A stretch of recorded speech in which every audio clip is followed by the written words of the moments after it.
The reason that discipline is necessary is because you're a mass of competing short-term interests. And so the question is then, well, which short-term interest should win out? And the answer to that is none of them. They need to be organized into a hierarchy that makes them functional across time and across individuals. So like a 2-year-old is very likely to act out his or her proximal impulse. But of course, a 2-year-old can't survive in the world. You have to bring your primary instincts, let's say, under the regulatory structure of a higher order value system that allows them to manifest themselves without undue mutual sacrifice across large spans of time in the presence of large numbers of other people. So that requires a very sophisticated ordering.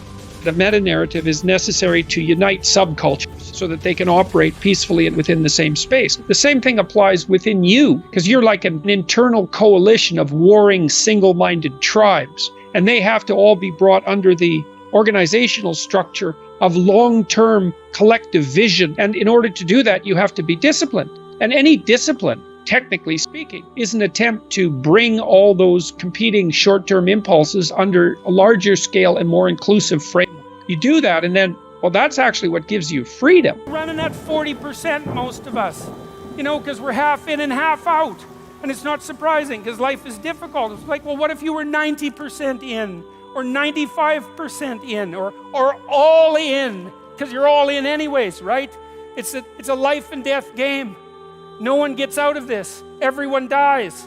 You might as well commit yourself. If you're going to mess around with very complicated and dangerous matters, you should really put your life together.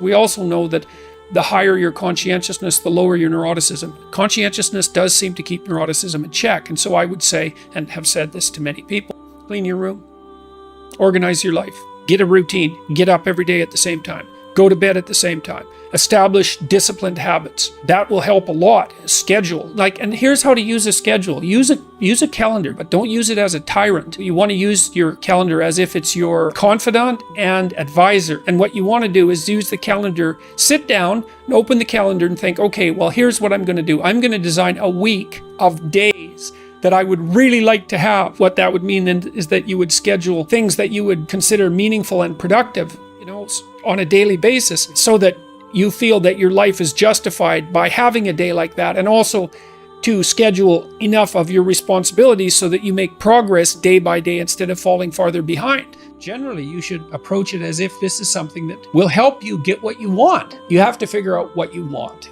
and then you have to figure out how to decompose what you want into actionable steps.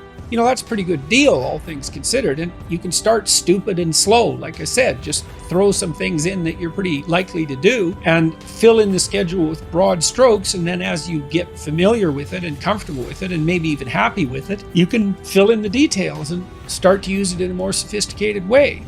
And what that'll do is, it doesn't directly affect your neurophysiology, but you react to uncertainty and the unexpected with more physiological preparedness and more expenditure of energy than the typical person. And so what you want to do is organize your surroundings, because it's a lot easier to organize your surroundings, at least to begin with, than it is to do radical reconstruction on your fundamental temperament. Generating a view of your life that consists of valued goals that you want to attain, and then steps by which those might be attained. Well, then you can ally that with a schedule, and then not only do you know what you're doing, you know that what you're doing is moving you towards something you want, and that's rewarding.